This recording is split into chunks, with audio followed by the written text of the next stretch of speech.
1 week after the ceasefire in Syria, forces opposed to President Bashar al-Assad continue to accuse the Syrian government of violating the agreement. A new round of peace talks to end the 5-year-long civil war is set for next week in Switzerland.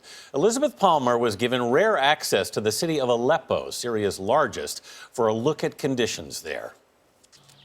The ancient covered market of Aleppo had endured for more than 1,000 years until this war, and the bombs and shells of Syrian soldiers battling rebel fighters, until at last the army won, but at the cost of this UNESCO-protected jewel.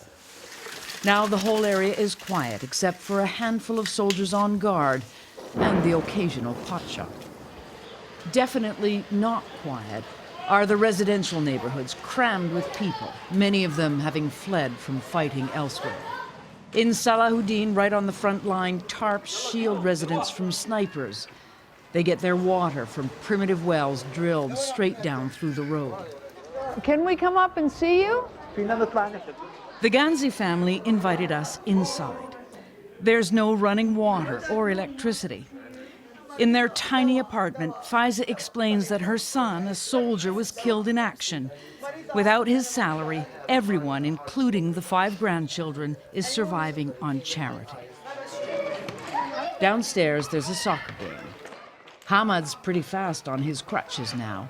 It's been a year since a rocket took off his leg. Were you coming back from school? No, he says, I was doing errands with my mom.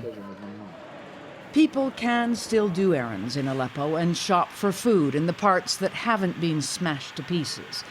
And since the ceasefire, the mood has lightened.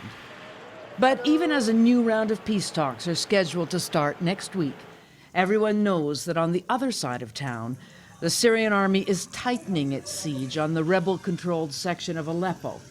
In the immediate future, conditions for thousands of people may get even worse.